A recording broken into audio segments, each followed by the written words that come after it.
Zé Bento está com a gente. Tá Bem-vindo. Muito obrigado. Tudo bem? Convite. A gente que agradece a presença, fica à vontade, tudo ótimo.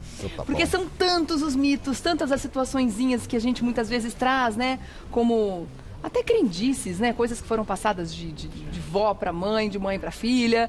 E aí, às vezes, a gente não conversa com o médico, não tira a dúvida. E aí a gente usa esse papo para esses momentos tão importantes. Eu vou ser até sincero com você. Às vezes, existem até orientações médicas. Você vai num médico, fala uma coisa, vai no outro médico e fala outra coisa. Então, vamos tentar agora desmistificar essa área da saúde íntima, que é muito importante para a mulher. Com isso, você pode evitar infecções, você pode evitar dor na relação sexual, você pode evitar até a infertilidade, porque existem bactérias que comprometem a sua fertilidade. Então, com a saúde íntima, você acaba evitando de ter todos esses problemas. Tá certo, essa falou uma verdade mesmo. Afinal de contas, muitas vezes a gente vai num médico, ele tem uma conduta, aí você, não satisfeita com aquela resposta, vai lá, pergunta para um para um outro, que te dá uma resposta, de repente, que condiz mais com aquilo que você já acreditava antes. Ah, gostei mais dessa. Exato, aí você fala assim, faço ducha, não faço ducha. Uso sabonete em barra, uso sabonete líquido. Qual tipo de absorvente é melhor? Qual tipo de absorvente é melhor?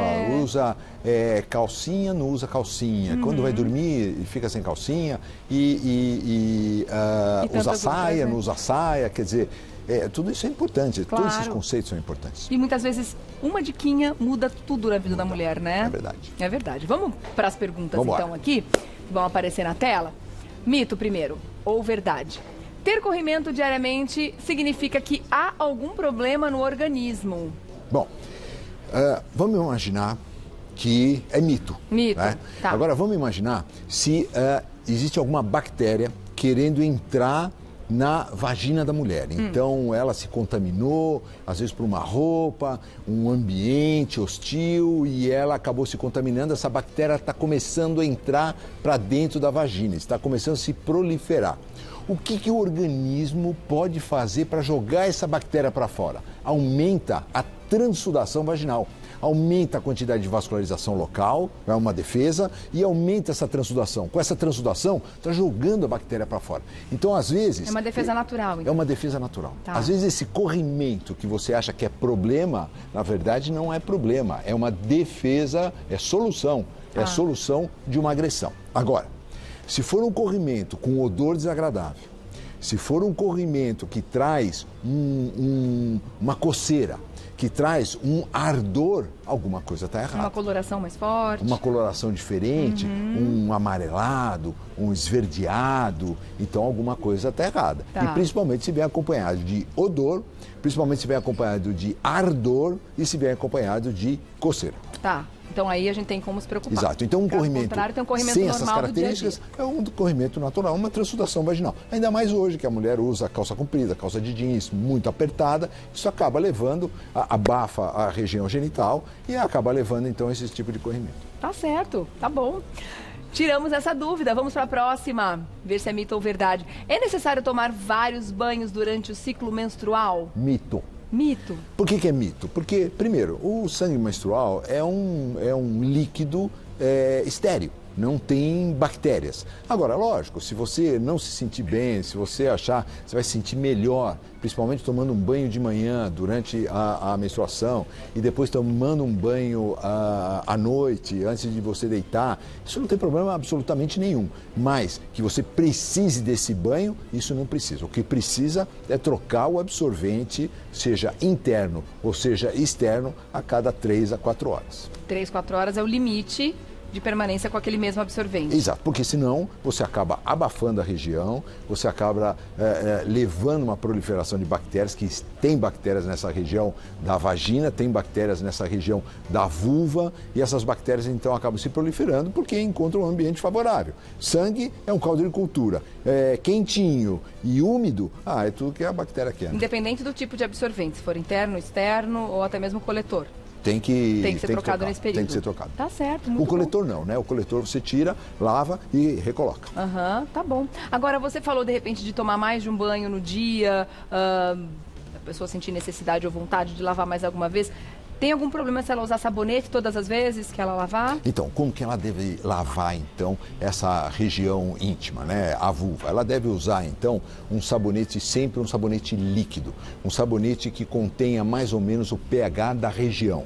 E esse pH da região é um pH ácido.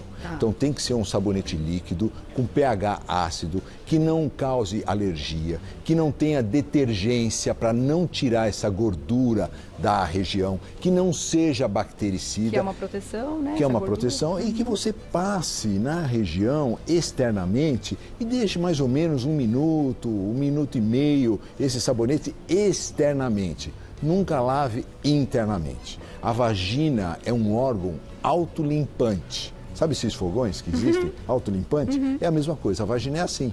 É um órgão que você não precisa ficar limpando lá dentro, passar escovinha, enxaguar, não. Você deixa só a parte externa, onde tem resto de células, onde tem uma secreção de suor, onde tem, às vezes, resto de esperma, pode acontecer, uma contaminação. Então, é só a parte externa. Tá certo. Continuando, vamos saber sobre os absorventes internos agora. Eles podem ou não provocar cólicas ou ferimentos? Absolutamente não, é mito. Mito? Não causam cólicas, não causam ferimentos. E é engraçado, porque a brasileira, 80% das brasileiras usam absorventes externos. Agora é muito 80%? mais... 80%. Sério? Agora é muito mais higiênico, é muito melhor para a mulher, é muito mais confortável usar o absorvente interno.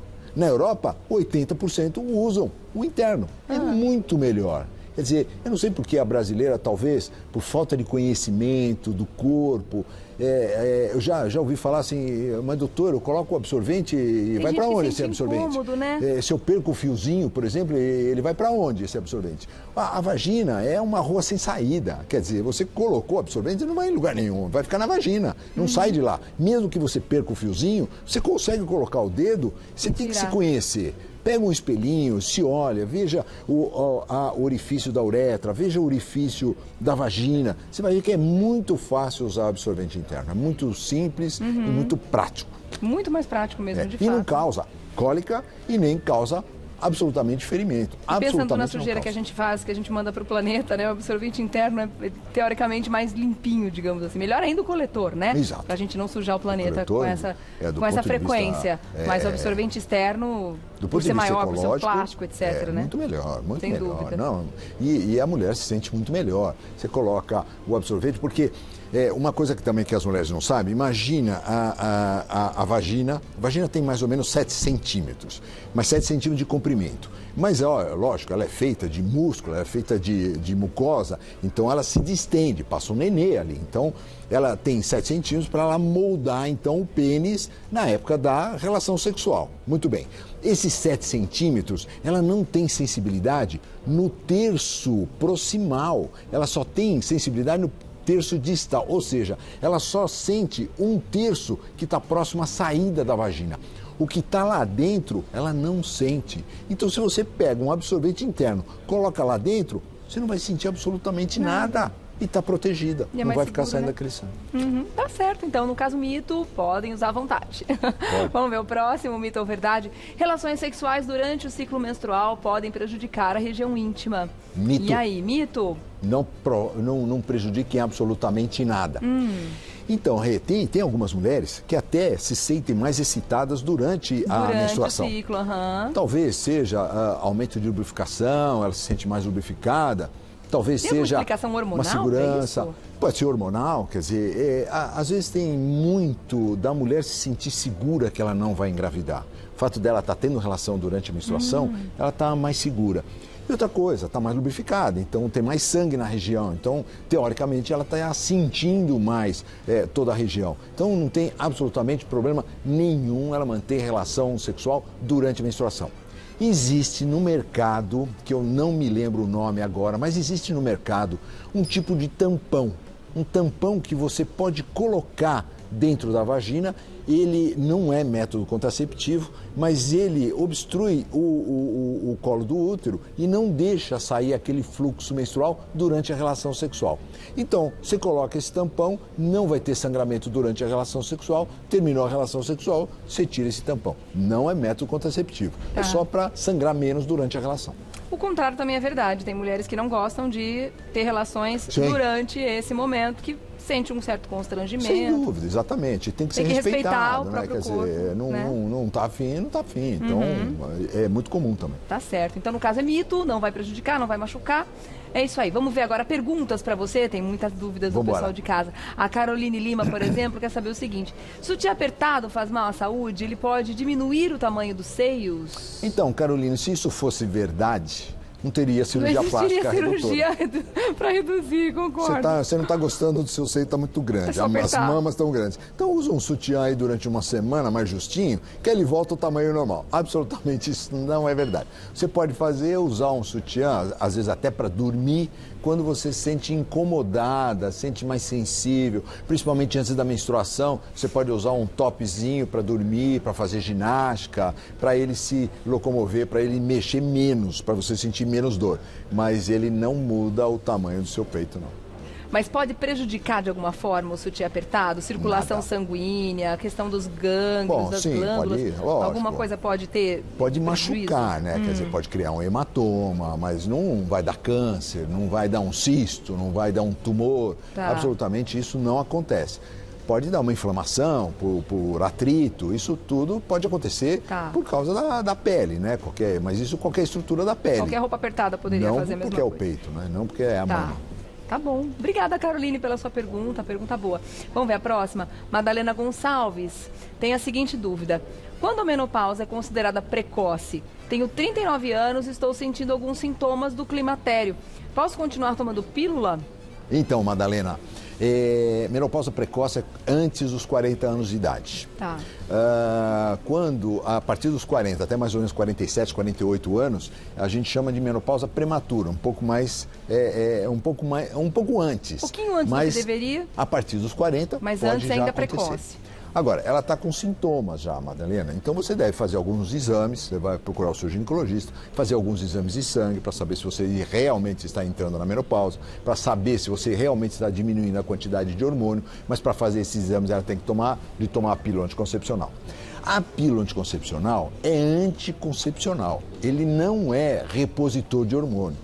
Então, uma coisa é fazer o tratamento para repor os seus hormônios que estão faltando quando você entra no climatério, quando você entra na menopausa. Outra coisa é você evitar a gravidez. Então, por isso que você deve parar de tomar a pílula, fazer os seus exames e se tiver realmente entrando no climatério, diminuindo a quantidade de hormônio, você faça a sua reposição com uma medicação correta. Mas nesse caso, como ela está sentindo os sintomas, significa que ela não tem mais a capacidade de engravidar ou ela ainda corre o risco de engravidar? Então, se ela realmente tiver numa menopausa, se ela realmente tiver sem os hormônios estrogênio, progesterona e o ovário não responde mais àquele efeito que vem da hipófise, ela não engravida mais. Aí não engravida mais. Não engravida mais. Tá bom. Boa sorte, Madalena. Obrigada pela pergunta, viu? Vamos ver a próxima. Samanta Paola. Quanto tempo depois de ter um bebê é bom esperar para voltar a ter relações sexuais? Uma ótima pergunta, Samanta. Uma vez aconteceu comigo, do casal já estava encomendando o segundo filho no 3º dia do pós-parto. Completamente errado. Pelo amor de Deus, vamos esperar um pouco. Primeiro, vamos respeitar o resguardo da paciente. A mulher, logo depois do parto, ela tem um aumento de prolactina. Essa prolactina é o hormônio responsável pela amamentação. Essa prolactina faz cair o FSH-LH. Essa prolactina faz cair a testosterona. Ela pode ter vontade de fazer qualquer coisa na vida, menos ter relação sexual. A natureza fez ela, nessa época, para ter atenção à cria. É tão bom que os homens ouçam isso, né? Mas precisa escutar. Precisa escutar. E eu falo para os homens, porque os homens, depois de mais ou menos uma semana, 2 semanas, 3 semanas do parto, já vê a mulher sem a barriga, já vê a mulher passando na frente dele, com aquele corpo que antes ela tinha. A mulher não deve engordar muito na gravidez, para voltar rápido, né? Então já começa a olhar, já começa a ter vontade de ter relação. tem que esperar um pouco, tem que esperar pelo menos 40 dias. 40 dias você vai ao ginecologista, vê se você está apta a ter relação sexual. A vagina nessa época fica muito seca. Não acabei de falar que você não tem FSH, não tem LH, não tem estrogênio, não tem progesterona. Mas como não tem, doutor, não estou produzindo mais? Não, quem produzia durante a gravidez era a placenta. E a placenta saiu. Logo depois que saiu o nenê, sai a placenta. A placenta é uma usina, é uma usina de hormônio. Então ela só tem prolactina, só prolactina, para fazer leite. É isso que ela tem. Então ela não vai ter vontade de ter relação. Algumas falam, bom, vamos ter relação, mas uma vez por semana já é uma vitória. Então o homem tem que agradecer se for uma vez por semana. E ter um pouco de paciência que ela volta ao normal. Demora um pouquinho, mas volta ao normal. E é muito importante os homens ouvirem isso, porque a mulher realmente precisa desse tempo, né? Exato. Já existe muita cobrança em cima dela nesse primeiro, dos dois, do casal, é claro, porque tem uma criança em casa que merece e precisa de toda essa atenção nesse momento, né? Ela não e a mulher dorme, tá cansada, não tá dormindo à noite. Não, cada 3 horas tem que acordar. Vai cuidar do nenê, no mínimo leva 1 hora para cuidar do nenê. Dá de mamar, trocar, arrotar, não sei o que, 1 hora. Ela tem 2 horas para descansar. Nesse momento a gente olha pra cama, ela é uma companheira e tanto. Nossa! Só quer saber de dormir. Imagina, você vai pensar em ter relação sexual. A gente quer guardar um pouquinho de energia pro neném, que daqui a pouco ele acorda, me deixa dormir. É bem isso. E é bom que os homens ouçam também, porque a gente não é incomum a gente ouvir muitos casos de infidelidade, de traição, porque justamente o homem não soube esperar esse momento da mulher, né? Desse sonho que eles tiveram juntos e agora não consegue entender esse momento da mulher. Essa geração está bem diferente. O que eu sinto no consultório é que os muito homens imediatismo, estão, né, doutor? E eles estão participando mais. Eu que sinto bom, que os né? homens, é bom, isso é ótimo. Sabe, à noite, não, fala, olha, não levanta, deixa que eu levanto, eu vou trocar, eu trago o nenê aqui já prontinho. Ou fica do lado enquanto está amamentando para a mulher não dormir, né? Quer dizer, esse companheirismo é super importante. É verdade. Super legal, super importante. É necessário. Afinal de contas, ela não fez o nenê sozinha. Tem muito homem engravidando junto, né? Tendo até sintomas, muitas vezes, desejos e às enjoos. vezes até exagerado. Mas é um barato. Muito legal. Agora, independente da via de parto, seja uma cesárea ou um parto normal, a mulher tem esse mesmo período de resguardo? Ou o resguardo vai ser diferente de acordo com a via de parto? Então, na cesárea, 40 dias, 45 dias, até que então são 7 camadinhas para chegar até o nenê. Essas 7 camadas tem que cicatrizar. Então são 30, 40 dias de resguardo mesmo, aquela quarentena que os nossos antigos falavam. No parto normal, um pouco menos, principalmente se não tivesse corte, se não tiver aquela episiotomia para a abertura do canal de parto, se não tivesse corte, às vezes pode até ter relação com 20 dias, 21 dias. Mas nada como uma consulta com o ginecologista antes de iniciar atividade física e atividade sexual. Tá certo. Obrigada pela pergunta, Samanta. Pergunta excelente também. Vamos ver a próxima? Cíntia Freire quer saber o seguinte. Tenho 56 anos e estou sofrendo com um ressecamento vaginal. O que posso fazer para aumentar a lubrificação? Muito bem. Cíntia, você está doente, minha linda. Você está doente. Qual é a doença que você tem? Você tem uma diminuição na quantidade de hormônio que antes você produzia. Você entrou nessa doença de uma maneira fisiológica, o que nós chamamos de menopausa. Mas para mim é uma doença. Secura vaginal, diminuição da libido, aumento de peso, insônia, irritabilidade. O que é isso? Com esses sintomas, com essa série de sintomas, e que você, fazendo a reposição daquele hormônio que você produzia antes, você vai afastar todos esses sintomas. Então é isso que você tem que fazer, você tem que procurar um médico, falar assim, doutor, eu não tenho mais estrogênio, a minha vagina está seca, não consigo ter relação. Eu tive uma paciente que falava que ela quando ela ia ter relação, ela sentia como se fosse o pênis do marido, como se fosse uma lima, sabe aquela lima, é como se fosse uma lixa. Tá. Quer dizer, isso é uma... Difícil de prazer. É muito assim. difícil, é uma situação muito difícil para a mulher. E que tem remédio, tem cura. Você tem que procurar o ginecologista, falar com ele, procurar ajuda, que tem medicamentos, não é medicamento, é hormônio. Você tem que usar hormônio que você vai voltar a lubrificar, vai voltar a ter desejo, você vai voltar o seu corpo que era, porque senão você vai virar aquela... a mulher transforma o corpo dela, que era aquele corpo violão, vira uma geladeira. Porque acabou o estrogênio que é responsável pela feminilidade da mulher, pelo contorno da mulher. É isso que faz o homem, o que faz a mulher ser atrativa ao homem é exatamente o estrogênio. Você precisa, minha querida, de estrogênio. A gente tem que entender que são muitas as mudanças ao longo da vida. A gente não vai ser igual a vida toda, né? Por isso, é muito importante a presença do médico na nossa vida, justamente para ajudar a gente a entender e resolver essas questões, né, doutor? Por isso, obrigada mais uma vez pela presença aqui. Foi ótimo esse papo. Muitas questões bem importantes mesmo a gente conseguiu tirar aqui de dúvidas, né? E eu vou deixar o contato, claro, do Dr. José Bento. Você pode fazer um contato através do site www.drjosebento.com.br drjosebento.com.br. No Instagram você também pode seguir @josebento. Muito obrigada pela presença. Até uma próxima, viu, querido? Obrigado pelo convite. Ótimo fim de tarde para você. Até a próxima.